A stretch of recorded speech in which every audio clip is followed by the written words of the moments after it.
వందనాలు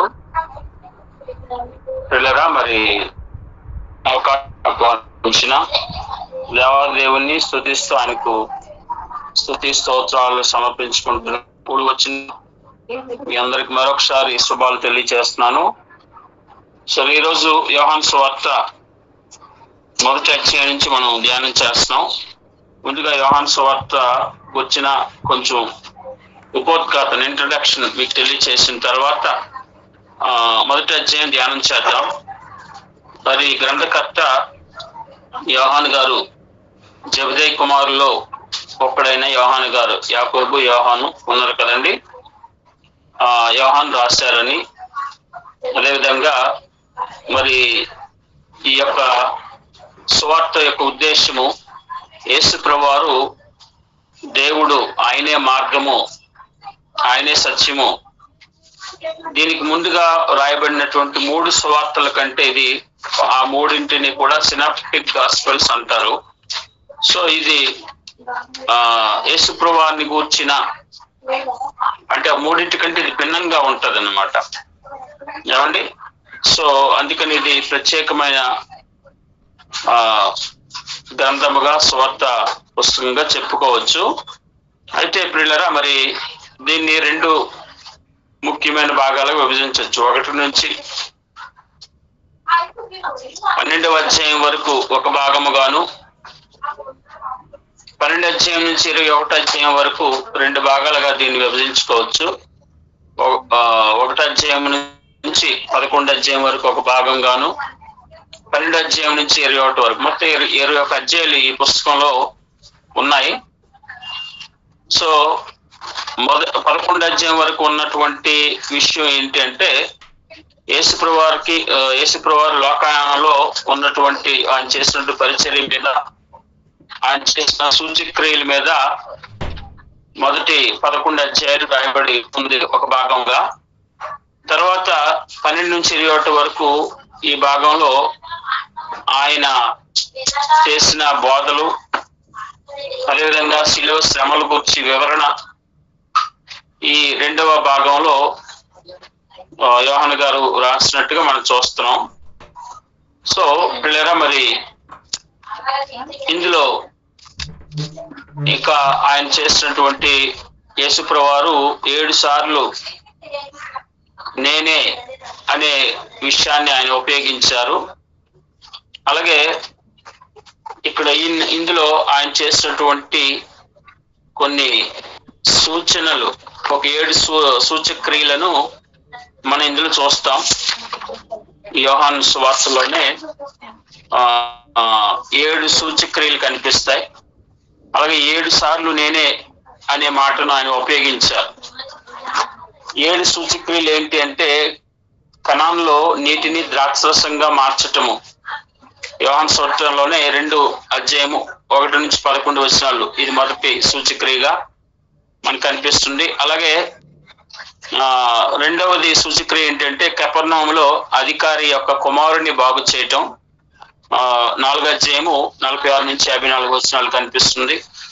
అలాగే యెరూషలేములో బేతెస్తు కోనేటి దగ్గర అంగవైకల్యంగా కలిగినటువంటి వ్యక్తిని బాగు చేయటము 5వ అధ్యాయం 1 నుంచి 18 వచనం వరకు కనిపిస్తుంది. 4వ సూచక్రియ గలిలయ సముద్రం దగ్గర 5,000 మందికి ఆహారం పంచిపెట్టడము. యోహాను సువార్తలోని 6వ అధ్యాయం 5 నుంచి 14 వచనాలు కనిపిస్తుంది. అలాగే గలిలయ సముద్రం నీటిపై నడవటం అనేది 6వ అధ్యాయము 16 నుంచి 21 వచనాలు కనిపిస్తుంది. అలాగే 6వ సూచక్రియ యెరూషలేములో గుడ్డివాని బాగు చేయటం కనిపిస్తుంది. 9వ అధ్యాయం 1 నుంచి 7 వచనాలు. అలాగే 7వ సూచక్రియ బేతనియాలో చనిపోయిన మరి లాజరును లేపడం కనిపిస్తుంది. 11వ అధ్యాయము 1 నుంచి 45 వచనాలు. ఇలా 7 సూచక్రియలు ఆయన చేసినట్టుగా యోహాను సువార్తలో మనకు ఉంది. అలాగే నేనే అనే మాట 7 సార్లు ఆయన చెప్పారు. యోహాను సువార్తలో రాయబడటం జరిగింది. అదే యోహాను సువార్త 6:35లో జీవాహారం నేనే అని చెప్పారు. అలాగే నేను లోకమునకు వెలుగునని యోహాను 8:12 రాయబడింది. గొర్రెలకు ద్వారం నేనే అని యోహాను 10:7-9 రాయబడ్డాయి. నేనే గొర్రెలు మంచి కాపరిని అని అదే 10:11-14 రాయబడింది. అదే పునరుద్ధానమును జీవమును నేనే అని 11:25 రాయబడింది. నేనే మార్గమును సత్యమును అని 14:6 రాయబడింది. నేను నిజమైన ద్రాక్షవల్లిని అని 15:1-5 రాయబడింది. ఈ విధంగా నేనే అని చెప్పిన మాట 7 సార్లు యోహాను సువార్తలో మనం చూస్తున్నాం. ఈ విధంగా యోహాను సువార్త గూర్చిన ఉపోద్ఘాతాన్ని మనం ఆలోచన చేయొచ్చు ప్రియులారా. అయితే మొదటి అధ్యాయంలో ఉన్నటువంటి విషయాలు మనం ఆలోచించేద్దాం. మొదటి అధ్యాయం 1వ వచనాన్ని చూసినట్లయితే ఇంతవరకు కొంచెం మీకు యోహాను సువార్త గూర్చిన ఇంట్రడక్షన్ చెప్పానంతే. డెప్త్ గా ఇంకా చెప్పాలంటే చాలా ఉంది. అయితే నేను పైన కొంతవరకు ఇంట్రడక్షన్ మీకు ఇవ్వటం జరిగింది. ఇప్పుడు యోహాను సువార్త మొదటి అధ్యాయంలోకి వెళ్ళిపోదాం. మొదటి అధ్యాయం 1వ వచనాన్ని మనం చూసినట్లయితే, ఆదియందు వాక్యముండెను, వాక్యము దేవుని యొద్ద ఉండెను, వాక్యము దేవుడై ఉండెను. ఏమండి, ఆయన అక్కడ మొదటి వచనాన్ని గమనించండి. ఆదియందు వాక్యము అంటే వాక్యం అన్నింటికంటే ముందు ఉంది. వాక్యం అనగానే మనం బైబిల్లో 3 విధాలుగా వాక్యం అంటే మనం అర్థం చేసుకోవాలి. ఒకటి, ప్రకటన గ్రంథం 19వ అధ్యాయంలో రాయబడింది. వాక్యం అంటే ఏంటో అక్కడ స్పష్టంగా అక్కడ చూడండి. ప్రకటన గ్రంథం 19వ అధ్యాయము 14వ వచనంలో 16వ వచనం చదువుతున్నాను. ప్రకటన గ్రంథం 13వ వచనాన్ని చదువుతున్నాను. ప్రకటన గ్రంథం 19వ అధ్యాయం 13వ వచనంలో, రక్తములో ముంచబడిన వస్త్రము ఆయన ధరించుకొని ఉండెను, దేవుని వాక్యము అను నామము ఆయనకు పెట్టబడి ఉన్నది. అంటే యేసుక్రీస్తు వారికి ఉన్న ఒక పేరు, ఒక నామము దేవుని వాక్యము. దేవుని వాక్యము అనే పేరు ఎవరిదంటే యేసుక్రీస్తు వారికి ఉన్న దేవుని వాక్యం, ఆయన నామం. ఏమండి, దేవుని వాక్యమే. ఇంకా రెండవ అర్థం అంటే లిఖించబడినటువంటి లేఖనాలకు దేవుని వాక్యము అని కూడా అంటారు. మూడవ విషయం ఏంటంటే దేవుని బోధ, దేవుని తెలియని లేదా అన్ని కూడా దేవుని వాక్యము. దేవుని వాక్యం 3 విధాలుగా మనం అర్థం చేయాలి. ఒకటి, యేసుక్రీస్తు వారికి ఉన్న పేరు, నామము దేవుని వాక్యం. రెండవది, లిఖించబడిన లేఖనాలు, వ్రాయబడినటువంటి అంటే పరిశుద్ధ గ్రంథం, ఇంకా బైబిల్ని దేవుని వాక్యం అంటారు. అలాగే దేవుని గూర్చిన ఉపదేశం చేయటాన్నే దేవుని వాక్యం అని కూడా అంటారు. ఉపదేశాన్ని కూడా దేవుని వాక్యం అంటారు. సో యేసుప్రభు వారికి ఉన్న నామము దేవుని వాక్యము, బైబిల్ దేవుని వాక్యము, ఉపదేశము దేవుని వాక్యము అని మనము తెలుసుకోవాలి.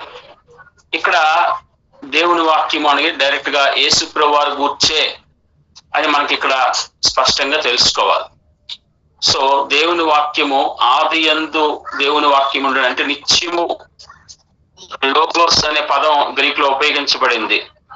అంటే నిత్య వాక్కు, నిత్యము ఉండే ఈ వాక్కు అంటే డైరెక్ట్ గా ఇది యేసుప్రభు వారి గురించి చెప్పబడిన మాట అన్నమాట.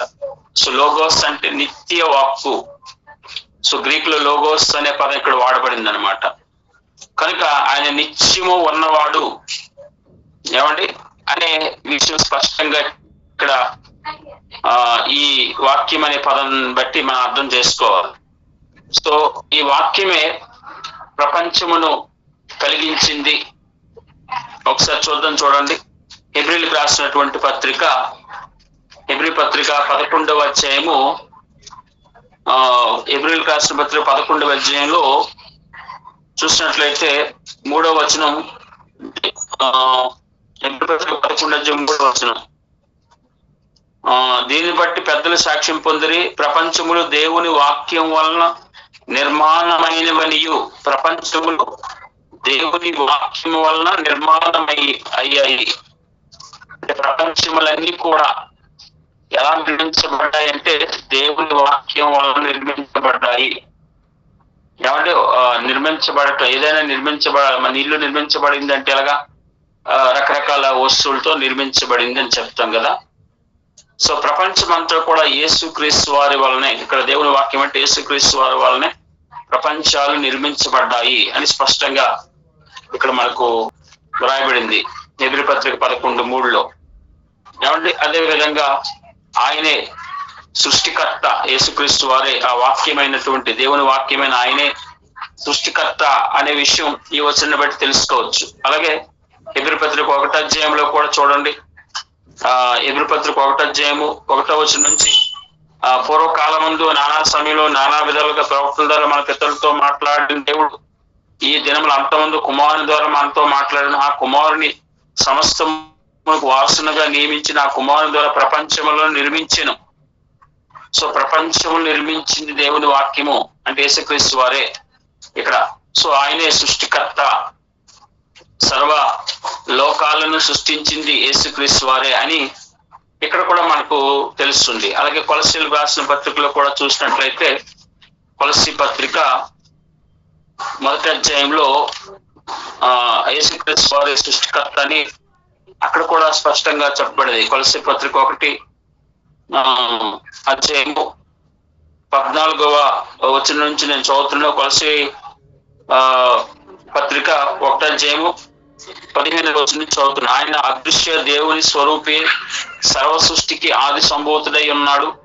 16వ వచనం చూడండి. ఎలాగనగా ఆకాశమందున్నవి భూమి అందున్నవి, దృశ్యమైనవి గాని అదృశ్యమైనవి గాని, అవి సింహాసనములైన ప్రభుత్వులైన ప్రధానులైన అధికారములైన సర్వమును ఆయన యందు సృష్టింపబడిన, సర్వమును ఆయన ద్వారాను ఆయన బట్టి సృష్టింపబడిను.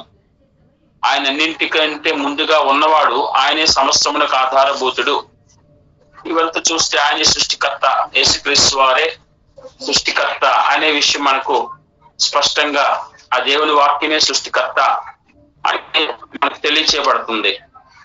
ఇంకా హెబ్రీ పత్రికలోనే మనకు 1వ అధ్యాయంలోనే 10వ వచనం చూసినట్లయితే ఇక్కడ తండ్రి దేవుడు దేవుని వాక్యమైనటువంటి యేసు ప్రభువుని గురించి చెబితే ఏమంటున్నారో ఒకసారి చూద్దాం. చూడండి. హెబ్రీ పత్రిక 1వ అధ్యాయం 10వ వచనంలో ఇక్కడ తండ్రి అయిన దేవుడు సృష్టికర్త అయిన యేసుక్రీస్తు వారి గురించి ఏం చెప్తున్నారు? మరియు ప్రభువా, నీవు ఆది యందు భూమికి పునాది వేసితివి, ఆకాశములు కూడా నీ చేతి పనులే, అవి నశించినవి గాని నీవు నిలిచిందువు. అవన్నీ వస్త్రములే పాతగిల్లును, ఉత్తరీయం వలె వాటిని మడిచివేతువు. ఆ వస్త్రం వలె మార్చబడును గాని నీవు ఏకరీతిగా ఉన్నావు, నీ సంవత్సరం తరగవు. ఇక్కడ కూడా యేసుక్రీస్తు వారే సృష్టికర్త, సమస్తము కలిగించిన వాడు అని రాయబడింది. అదే విషయాన్ని యోహాను గారు చెప్తున్నారు. ఆయన దేవుని యొద్ద ఉన్న సమస్తం ఆయన మూలముగా కలిగి ఉన్నది ఏది ఆయన లేకుండా కలగలేదు అంటే ఆయనే సృష్టికర్త. యేసుక్రీస్తు వారే సర్వమును సృష్టించిన సృష్టికర్త. ఆయనే ఆ దేవుని వాక్యము అనే ఆ నామం కలిగిన వాడు, దేవుని వాక్యమనే నామం కలిగిన ఆయనే ఆ సృష్టికర్త అంటూ ఇక్కడ రాయబడింది పిల్లరా. సో ఆయన సర్వ సృష్టికర్త అనే విషయాన్ని ఈ వచనాలన్నీ మనకు తెలియజేస్తాం. ఇంకా దేవుని వాక్యం ఎంత గొప్పదంటే పాత నిబంధనలో ఒకసారి కీర్తన 138లో చూడండి, దేవుని వాక్యము ఎంత గొప్పదో అక్కడ కూడా మాట రాయబడింది. కీర్తన 138 అధ్యాయము 2వ వచనం చూద్దాం. కీర్తన 138 అధ్యాయంలో 2వ వచనంలో రాయబడినటువంటి కీర్తన 138:2లో రాయబడిన మాట చూసినట్లయితే, నీ పరిశుద్ధాలయము తట్టు నేను నమస్కారం చేయుచున్నాను, నీ నామం అంతటి కంటే నీవిచ్చిన వాక్యమును నీవు గొప్ప చేసి ఉన్నావు. అంటే దేవుడు నామంతటి కంటే నీవిచ్చిన వాక్యము గొప్ప చేసి, అంటే ఇక్కడ యేసుక్రీస్తు వారు గొప్పవారు అని ఇక్కడ చెప్పబడింది. కనుక పిల్లరా, అంత గొప్పవాడుగా యేసుక్రీస్తు వారు నామం అంతటి కంటే గొప్పవాడు అన్నట్టుగా, అంటే ఇక్కడ తత్వం కనిపిస్తుంది అన్నమాట. అంటే ఒక సందర్భంలో యేసుప్రభు వారు ఏమంటారు, నా తండ్రి నాకంటే గొప్పవాడు అన్నారు. అలాగే ఇక్కడ ఈ కీర్తన 138:2 ఏముంది, యెహోవా నామం అంతటి కంటే ఆయన ఏం చేశాడు, ఆ వాక్యాన్ని గొప్ప చేశాడట. అంటే ఇక్కడ ఎవరు గొప్ప అనేది కాదు, అంటే ఆ యొక్క తత్వం, దేవునిలో తత్వం ఉంది, ఆయన ముగ్గురు వ్యక్తులుగా కనిపిస్తున్నాడు అనే విషయం మనకు అర్థమవుతుంది. కనుక పిల్లరా, యోహాను సువార్త 1వ అధ్యాయంలో ఆ వాక్యముగా ఒక వ్యక్తిగా, దేవుని వాక్యమైన నామం కలిగిన ఒక వ్యక్తిగా ఆయన ఉన్నాడు అనే విషయం మనకి ఇక్కడ తెలుసుకోవాలి. అలాగే 4వ వచనం చూస్తే, ఆయనలో జీవం ఉండెను, ఆ జీవం మనుషులకు వెలుగై ఉండెను. యేసుప్రభు చెప్పారు కదా, నేనే జీవము అని యోహాను సువార్త 14:6లో రాయబడింది. సో యేసుక్రీస్తు వారే జీవము. ఇంకా అపోస్తుల కార్యంలో ఉందొక మాట, మీరు జీవాధిపతిని చంపితిరి అంటే జీవాధిపతి ఎవరు? యేసుక్రీస్తు వారు. ఆయనే జీవము, సమస్త మానవాళికి జీవం ఇచ్చిన వాడు ఆయనే, సర్వ సృష్టికి జీవం ఇచ్చిన వాడు యేసుక్రీస్తు వారే. సో ఆయన జీవం, ఆయనలో జీవం ఉండెను, ఆ జీవం మనుషులకు వెలుగై ఉండెను. 5వ వచనం, ఆ వెలుగు చీకటిలో ప్రకాశించున్నది గాని చీకటి దానిని గ్రహింపకుండెను. ఆ వెలుగు ఏమండి, ఆ వెలుగు ఎవరు? యేసుక్రీస్తు వారు. ఆ వెలుగు లోకంలో ప్రకాశించుచున్నది, చీకటిలో ప్రకాశిస్తూ చీకటి దాన్ని గ్రహించినదిగా ఉంది. అంటే ప్రియులారా, మనుషులలో యేసుక్రీస్తు వారు ఒక మానవునిగా వచ్చి అనేక విషయాలు తెలియజేశారు, అనేక మాటలు తెలియజేశారు, అనేక గొప్ప అద్భుతాలను ఆయన వారి కళ్ళ ముందు చేసినప్పటికీ వారి పాప స్వభావాన్ని బట్టి, వారి కఠిన హృదయాన్ని బట్టి, వారి స్వార్థమును బట్టి ఆ సృష్టికర్త అయినటువంటి, జీవమైనటువంటి, నిజమైన వెలుగైనటువంటి ఆయన్ని తెలుసుకోలేని వారుగా ఉన్నారు అని రాయబడుతుంది. 6వ వచనం చూసినట్లయితే, దేవుని యొద్ద నుండి పంపబడిన ఒక మనుషుడు ఉండెను, అతని పేరు యోహాను. ఇంకా ఏ యోహాను గురించి రాయబడిందంటే, బాప్తిస్మం ఇచ్చే యోహాను గురించి 6వ వచనంలో ఉంది. సో బాప్తిస్మం ఇచ్చే యోహాను గురించి ఉందని మనకి 19వ వచనం నుంచి ఆయన బాప్తిస్మం ఇచ్చే యోహాను యేసు వారి గురించి సాక్ష్యం ఇస్తున్నారని రాయబడుతుంది. అలాగే అతని పేరు యోహాను, అతని మూలముగా అందరూ విశ్వసించినట్లు అతడు ఆ వెలుగుని గురించి సాక్ష్యం ఇచ్చేటకు సాక్షిగా వచ్చెను. సో ఆ బాప్తిస్మం ఇచ్చే యోహాను గారు వెలుగుని గూర్చి సాక్ష్యం ఇవ్వటానికి వచ్చారు అని చెప్పబడింది. తర్వాత అతడు ఆ వెలుగు కానీ ఆ వెలుగుని గూర్చి సాక్ష్యం ఇచ్చేటకు వచ్చెను, నిజమైన వెలుగు ఉండెను వచ్చి చూ లోకం ఆయన్ను కలిగి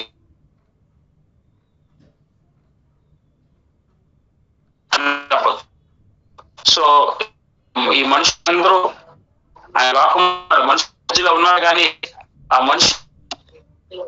మనుషులకి ఆయన మనం తెలుసుకోలేదు. అంటే ఆ మనుషులు సృష్టించిన వాడు ఆయనే అని ఈ వచనం చెప్తుందన్నమాట. ఆ మనుషులు సృష్టించిన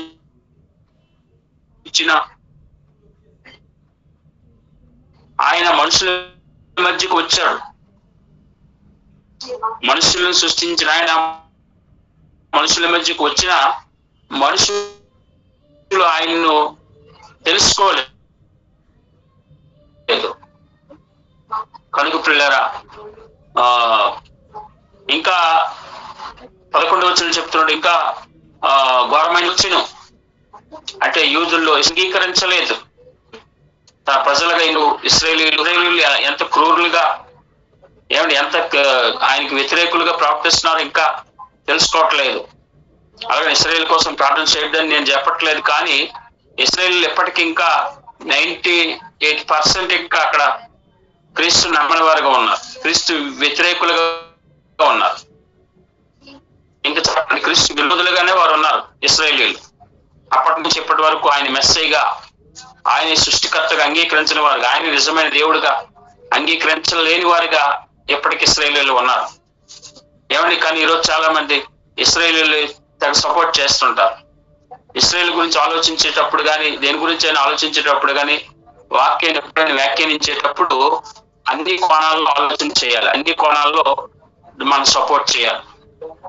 ఏమండి, ఆ యూదులు ఎలాంటి వారు అని పౌలు గారు చెప్తున్నారు చూడండి. ఇశ్రాయేల్ ఎలాంటి వారట?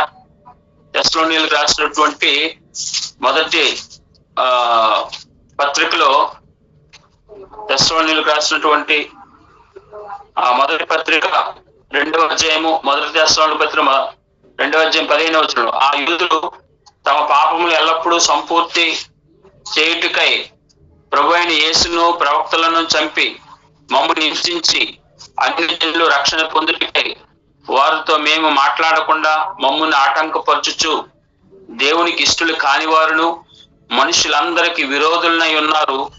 దేవుని ఉగ్రత తుదమట్టు వారి మీదకి వచ్చెను. ఇక్కడ ఆ ఇశ్రాయేలు గురించి, యూదుల గురించి చెప్తున్నాడు. వారు ఎలా ఉన్నారంటే, యేసుప్రభువు వారిని హింసించారు, మమ్మల్ని హింసించారు. మనుషులు అందరికీ దేవునికి ఇష్టలు కానివారు గాను మనుషులందరికీ విరోధులుగా ఉన్నారు. దేవునికి ఇష్టలు కానివారుగా ఉన్నారు. ఇప్పటికీ వారు అలాగే ఉన్నారు, ఇంకా మారలేదు. ఆ సృష్టికర్త వారు జన్మించినప్పటికీ, తన ప్రజలుగా వారిని ఆయన ఏర్పాటు చేసుకున్నప్పటికీ వారు ఆయన తిరస్కరిస్తూ ఉన్నారు.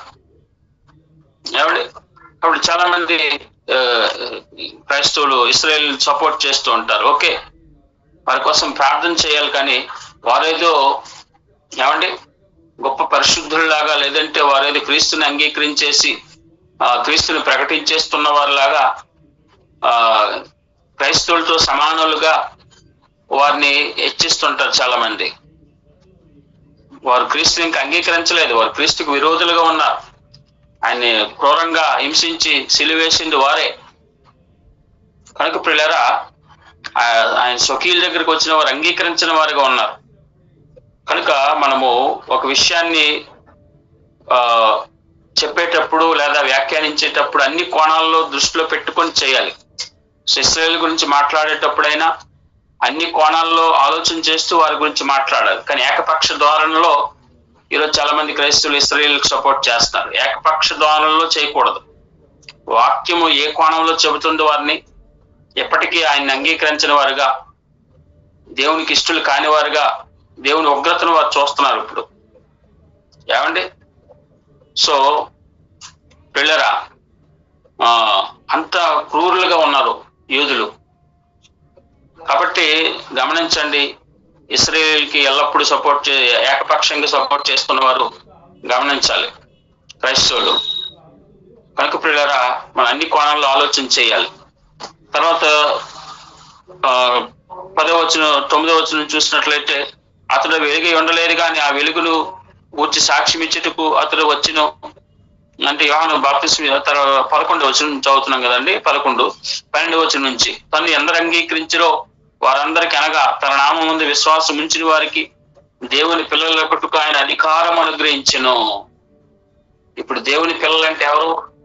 ఇక్కడ చెప్తున్నాడు, ఇశ్రాయేలీయులు కాదు, తను అంగీకరించిన వారే దేవుని పిల్లలు అవుతారు, క్రైస్తవులు అవుతారు. దేవుని ప్రజలు ఎవరు అవుతారు? ఇశ్రాయేలీయుల. ఏమండి, ఎందరు అంగీకరించారో వారే దేవుని పిల్లలు, దేవుని ప్రజలు అవుతారు. అంతేగాని ఆయన అంగీకరించిన వారు అందరూ దేవుని ప్రజలు ఎందుకు అవుతారు? ఇశ్రాయేలీయులు అంగీకరించారు ఆయన్ని. ఎంతమంది అంగీకరించారు? అంగీకరించిన వారు అవుతారు. అంగీకరించిన వారు దేవుని ప్రజలు ఎవరు? తను ఎందరు అంగీకరించారో, ఏమండి, ఆయన ఎందుకు విశ్వాసం ఉంచిన వారే దేవుని ప్రజలు అవుతారు. ఇశ్రాయేలీయులు అందరూ దేవుని ప్రజలు ఎందుకు అవుతారు? ఆయన అంగీకరించిన వారు మాత్రం అవుతారు. కనుక పిల్లరా, వారు దేవుని వలన పుట్టిన వారే గాని రక్తం వలన, శరీర ఇచ్చ వలన పుట్టిన వారు వలన, మనసేచ్ఛ పుట్టిన వారు కారు. ఇక్కడ ఇశ్రాయేలు గురించే మాట్లాడుతున్నాడు. మరలా వారు దేవుని వలన పుట్టిన వారు, దేవుని నమ్మిన వారు, దేవుని వలన పుట్టిన వారు. అంతే తప్ప శరీరాన్ని బట్టి దేవుని పిల్లలు అయిపోరు. ఇశ్రాయేలీయులలో ఆయన పుట్టినంత మాత్రాన వారు క్రీస్తుని అంగీకరించకపోతే, ఆయన యందు విశ్వాసం ఉంచకపోతే ఆయన పిల్లలు ఎవరు, ఆయన ప్రజలు ఎవరు? అదే చెప్తున్నాడు. సరే,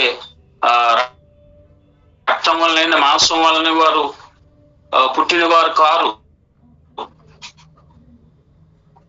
ఏమండి? ఆ వాక్యము శరీరధారి కృపా సత్య సంపూర్ణుడిగా మన మధ్య నివసించును. అటువంటి ఆ వాక్యమైన దేవుడే, సర్వము కలిగించిన ఆ దేవుడే వారి మధ్య నివసించాడు. అద్వితీయ కుమారుడు, ఒకే ఒక్క కుమారుడు యేసుక్రీస్తు వారు. దేవునికి సొంత కుమారుడు, ఒకే ఒక్క కుమారుడు. చాలా మంది దేవునికి ఇంకా ఇద్దరు కుమారులు ఉన్నారు, పరిశుద్ధాత్ముడు కూడా ఒక కుమారుడే అన్నట్టు బోధిస్తారు. పరిశుద్ధాత్ముడు కూడా దేవుని కుమారుడు అని ఎక్కడ ఉంది? పరిశుద్ధాత్ముడు దేవుని కుమారుడు అని ఎక్కడ లేదు. యేసుక్రీస్తు వారికి ఒకే కుమారుడు, ఆయన యేసుక్రీస్తు. ఆయనే సొంత కుమారుడు. మనం కూడా దేవుని కుమారులమే అంటే అర్థం వేరు. యేసుక్రీస్తు వారు దేవుని కుమారుడు అంటే అర్థం వేరు. ఏమండి? కాబట్టి తేడా తెలుసుకోవాలి. సో యేసుక్రీస్తు వారు మాత్రం అద్వితీయ కుమారుడు, ఒకే ఒక్క సొంత కుమారుడు. మనం ఎవరమి? దత్తపుత్రులం. మనము యేసుక్రీస్తు లాగా సొంత పుత్రులము కాదు, దేవునికి దత్తపుత్రులు. కనుక ప్రియులారా గమనించాలి, మనము దేవుని కుమారులమే, యేసుక్రీస్తు దేవుని కుమారుడే. మనలాగా ఆయనతో సమానంగా మనం చేసుకోవటం అది జరగకూడదు, అది చేయకూడదు, అది తప్పుడు బోధ. సో యేసుక్రీస్తు వారితో సమానంగా ఏ ఒక్కరు కూడా హెచ్చించుకునే ప్రయత్నం చేయకూడదు. కనుక ప్రియులారా ఈరోజు చాలా మందితో తప్పుడు బోధకులు ఏం చేస్తారు? యేసుక్రీస్తు వారు దేవుని కుమారుడే, నేను దేవుని కుమారుడినే అంటూ ఆయనతో సమానంగా పోల్చుకుంటున్నారు. అది చాలా తప్పుడు బోధ ప్రియులారా. కాబట్టి యోహాను ఆయన గురించి సాక్ష్యం ఇస్తూ, అంటే బాప్తిస్మం ఇచ్చి యోహాను ఆయన గురించి సాక్ష్యం ఇస్తున్నాడు. నా వెనక వచ్చేవాడు నాకంటే ప్రముఖుడు గనుక ఆయన నాకంటే మొదటివాడు ఆయన అని నేను చెప్పిన వాడు ఈయనే అని ఎలుగెత్తి చెప్పాను. ఏమండి?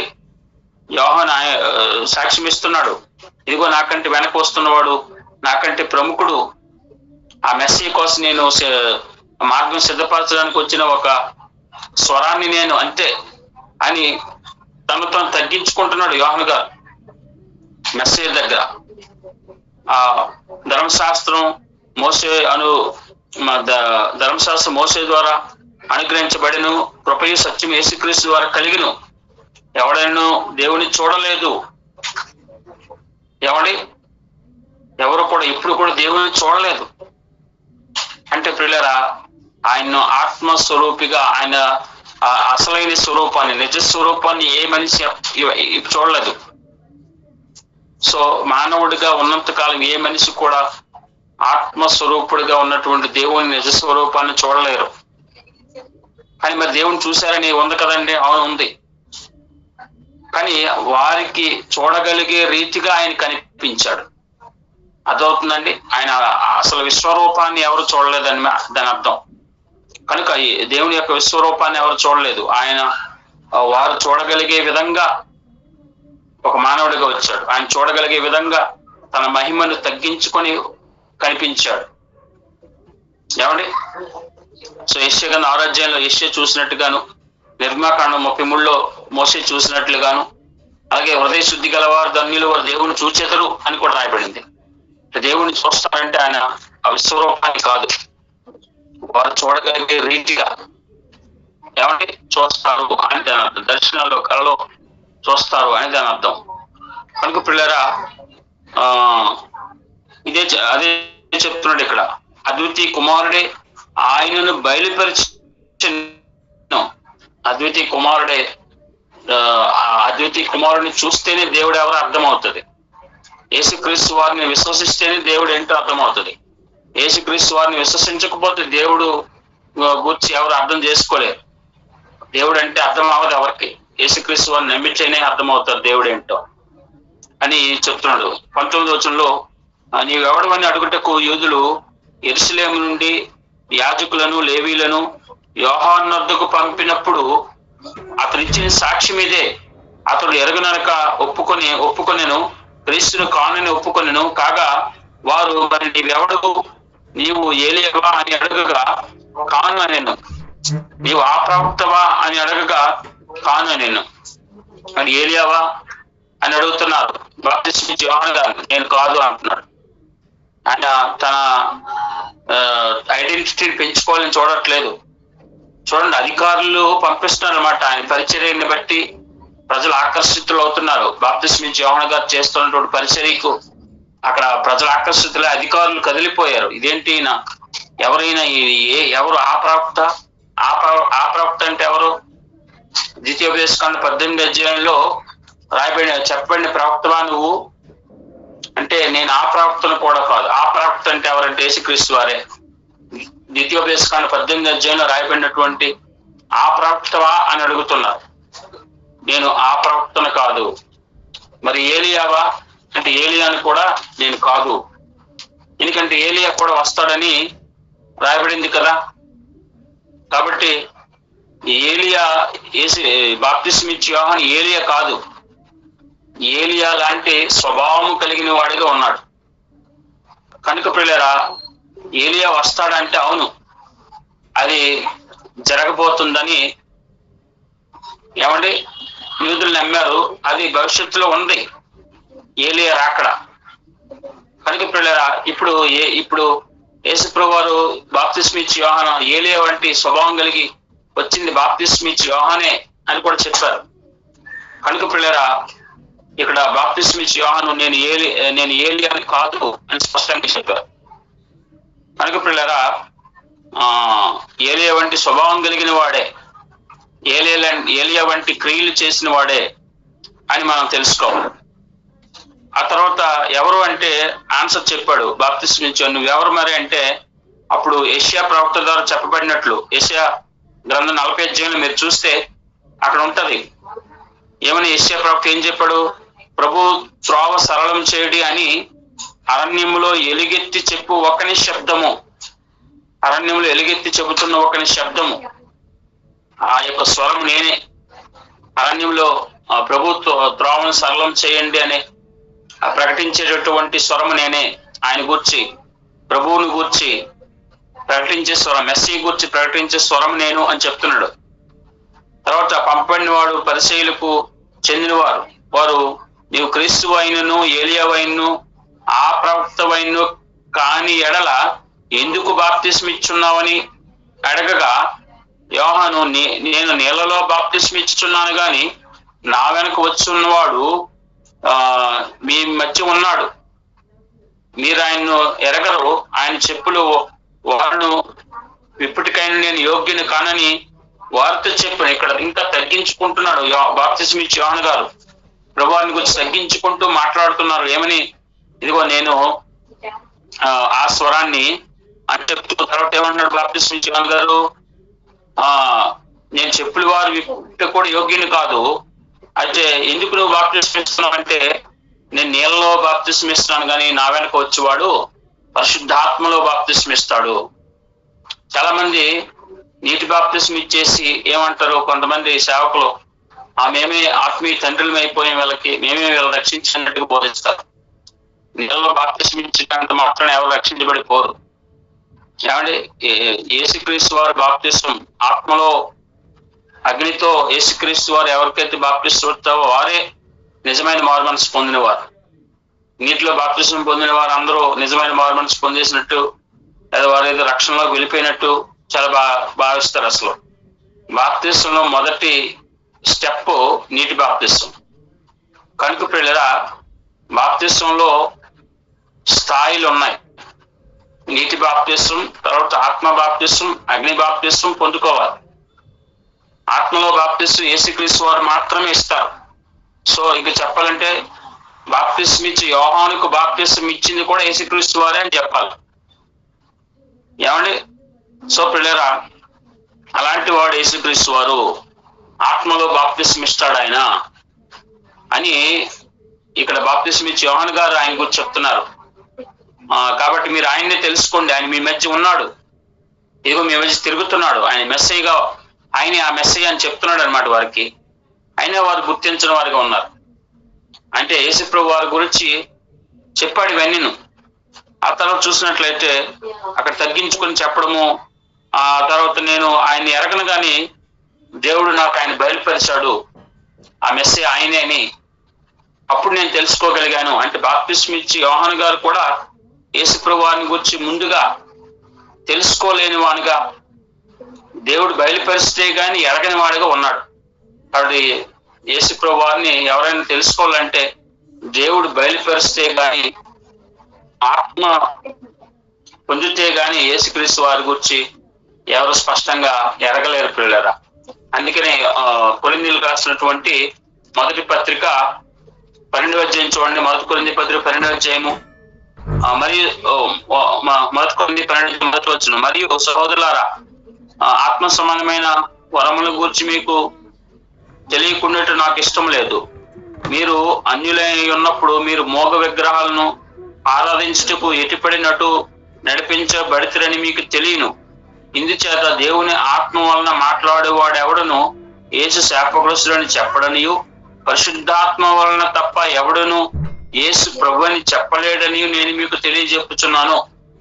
ఎవరైతే ఆత్మ బాప్తిస్మం పొందుకుంటారో, పరిశుద్ధాత్మను పొందుకుంటారో వారే యేసును ప్రభువుగా, ఏమంటే యేసును దేవునిగా విగ్రహాల స్థానంలో. ఈ కొరింథీయులు ఏం చేశారు? అంతకుముందు విగ్రహాలను, మోగ విగ్రహాలను వారు ఆరాధించారు దేవునిగా. ఎప్పుడైతే వారు ఆత్మను పొందుకున్నారో అప్పుడు ఆ విగ్రహాల స్థానంలో యేసు ప్రభు వారే నిజమైన దేవుడని అంగీకరించగలిగారు. అది ఎలా సాధ్యం ఏంటంటే పరిశుద్ధాత్మను పొందుకోగలిగారు కనుక.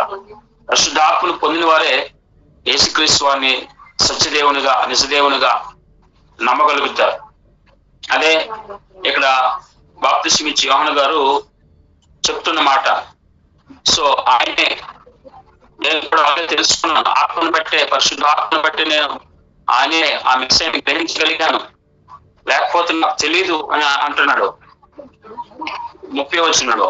నేను ఆయన ఎరగనైతిని గాని ఆయన ఇశ్రాయేలుకు ప్రత్యక్షమగు వరకు నేను నీళ్లలో బాప్తిస్మం వచ్చి తిని, మరియు యోహాను సాక్ష్యం ఇచ్చు ఆత్మ పావుమలే ఆకాశం దిగువచ్చి చూచి తిని, ఆత్మ ఆయన మీద నిలిచిను. నేను ఆయనను ఎరగనైతిని గాని నీళ్లలో బాప్తిస్మం ఇచ్చుటకు నిన్ను పంపిన వాడు నీవెవడి మీద ఆత్మ దిగువచ్చి చూచుతో ఆయనే ఆత్మలో, పరిశుద్ధాత్మలో బాప్తిస్మం ఇచ్చేవాడని నాతో చెప్పాను.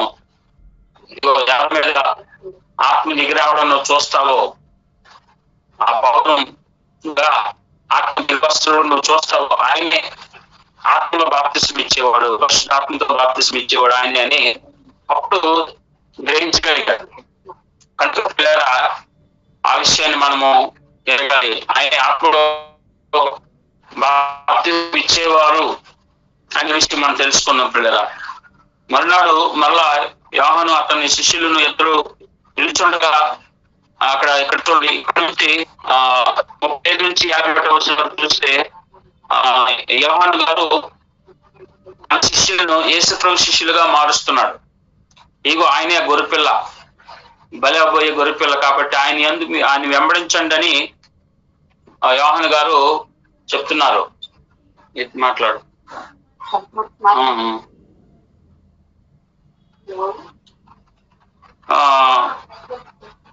కాబట్టి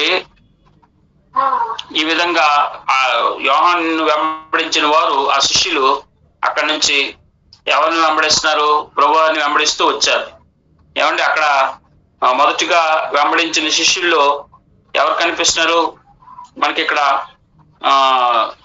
ఆంద్రేయ ఏమో పేతురుకు చెప్పడం, అప్పుడు పేతురుకు ప్రభువారు పేరు పెట్టడం, ఇవన్నీ చూస్తాం. ఆ తర్వాత 43వ వచనం చూస్తే, మరణ గలియకు వెళ్ళగోరి ఫిలిప్పును కనుగొని నన్ను వెంబడించమని అతనితో చెప్పును. ఫిలిప్పుని పిలిచాడు ప్రభువారు. అప్పుడు ఫిలిప్పు ఎవరు? ఫిలిప్పు అంటే బెత్సయిదాకు చెందిన. అక్కడ నుంచి ఫిలిప్పు ఏమో నతనీయులను తీసుకురావడం. నతనీయులు అంత ఈజీగా ప్రభు దగ్గర రాలేదు. ఫిలిప్పు నతనీయులకు చెప్పాడు ప్రభు గురించి, ఈయనే మెస్సయ్య, ఈయనే అని చెప్పినప్పుడు నతనయేలు వెంటనే అంగీకరించలేని వాడిగా ఉన్నాడు. అప్పుడు ప్రభువారు ఆ నతనయేలు చూసి, నీవు ఆ చెట్టు కింద ఉన్నప్పుడు నేను నిన్ను చూశాను అన్నప్పుడు, ఈయన ఎవరో భవిష్యత్తు తిరిగిన గొప్ప, ఈయనే ఆ మెస్సయ్య, ఈయనే గొప్ప దేవుడు అన్నట్టుగా వెంటనే నతనయేలు తెలుసుకోగలిగాడు. తెలుసుకొని వెంటనే ఆయన గూర్చి సాక్ష్యము ఇచ్చి శిష్యునిగా నతనయేలు కూడా యేసు ప్రభువారికి శిష్యునిగా చేరాడు. ఆ విధంగా ఇక్కడ శిష్యులను ఏర్పరచబడడం చూస్తున్నాం. ఈ 35వ వచనం నుంచి 51వ వచనం వరకు. ఆంద్రేయ, పేతురు, ఏమండి, ఫిలిప్పు, నతనయేలు వీరు శిష్యులుగా ఆయనకి శిష్యులుగా మారడం చూస్తున్నాం. కాబట్టి ప్రియులారా, మనం మన ప్రభువారికి శిష్యులుగా మారాలి. అలాగే బాప్తిస్మం ఇచ్చి యోహాను లాగా మనం ప్రభు దగ్గర తగ్గించుకోవాలి. ఏమంటే బాప్తిస్మం ఇచ్చి యోహాను వలె మనం ప్రభు గురించి సాక్ష్యము ఇవ్వాలి అనే విషయం మనం తెలుసుకున్నాం ప్రియులారా. ఆ విధంగా మనము ఈ యొక్క అధ్యాయం మొత్తం మనకి ఏం విషయాలు ఉన్నాయంటే, యేసు ప్రభువారే సృష్టికర్త, ఆయనే నిజమైన దేవుడు, ఆయనే సర్వ కలిగించిన వాడు, ఆయన లేకుండా ఏది కలగలేదు అనే విషయం తెలియజేస్తుంది. అలాగే ఆయనే దేవునికి అద్వితీయ కుమారుడు. ఆయన ఇశ్రాయేలును తన ప్రజలకు ఏర్పాటు చేసుకొని వారి మధ్య జన్మించినప్పటికీ వారు ఆయన్ని తిరస్కరించారు. వారు ఆయన్ని అంగీకరించిన వారుగా ఉన్నారు. వారు ఎవరైతే ఆయన అంగీకరిస్తారో వారే దేవునికి నిజమైన పిల్లలు, వారు నిజమైన దేవుని ప్రజలు అవుతారు. క్రీస్తుని అంగీకరించిన వారు దేవునికి ప్రజలు కారు.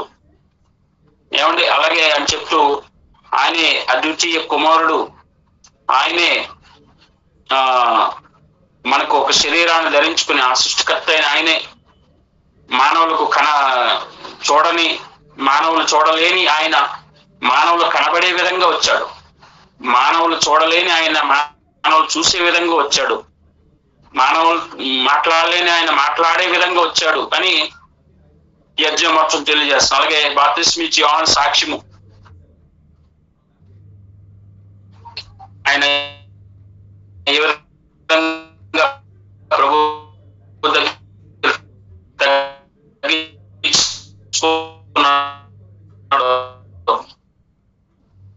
ఎలాగ మనం బాప్తిస్మం ఇచ్చి యోహాను వలె మనం కూడా ప్రభు దృష్టికి తగ్గించుకునే వారు ఉండాలని,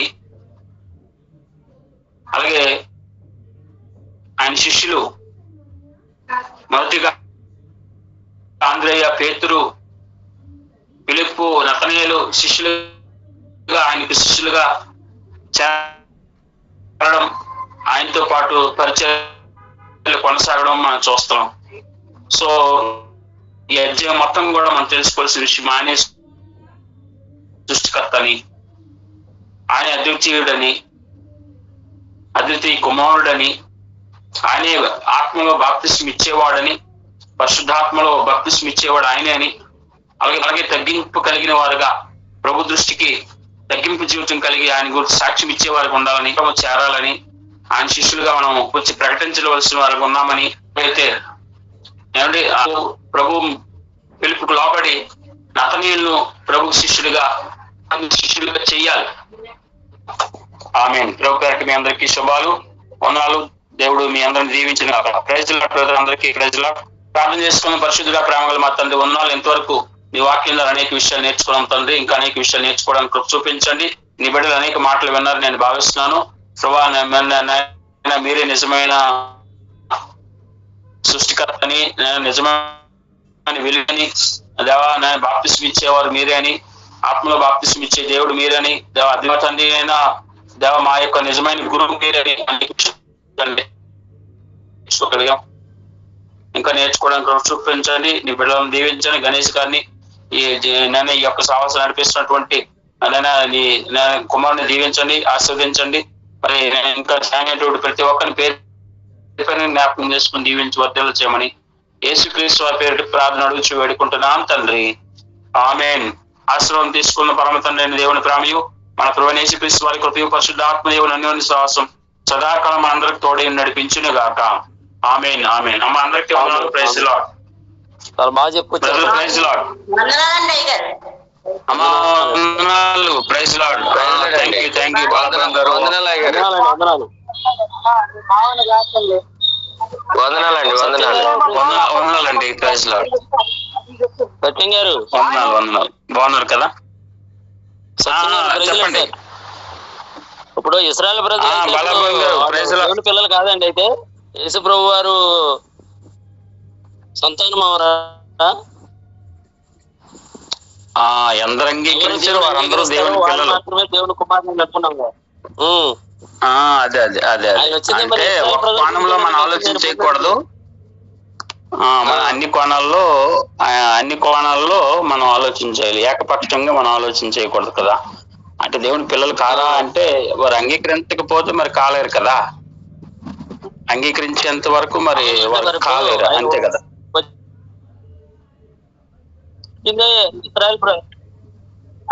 ఆయన వచ్చిందే ఇశ్రాయేల్ ప్రజల గురించి వచ్చానన్నారు కదా.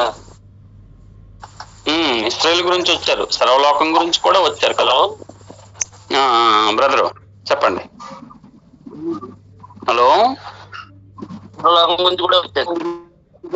చెప్పండి, వినపడుతుంది. హలో బ్రదర్ చెప్పండి. Praise lord. ఎవరు దేవుని అంగీకరిస్తారో వారు మాత్రమే దేవుని కుమారులై ఉన్నారని చెప్పేసి రాసి ఉంది కదా అక్కడ. అవును. ఎలా అర్థం చేసుకోవాలి బ్రదర్? మళ్ళీ చేస్తాను నేను. ఓకే. వాయిస్ రావట్లే, కట్ అవుతుంది. ఓకే.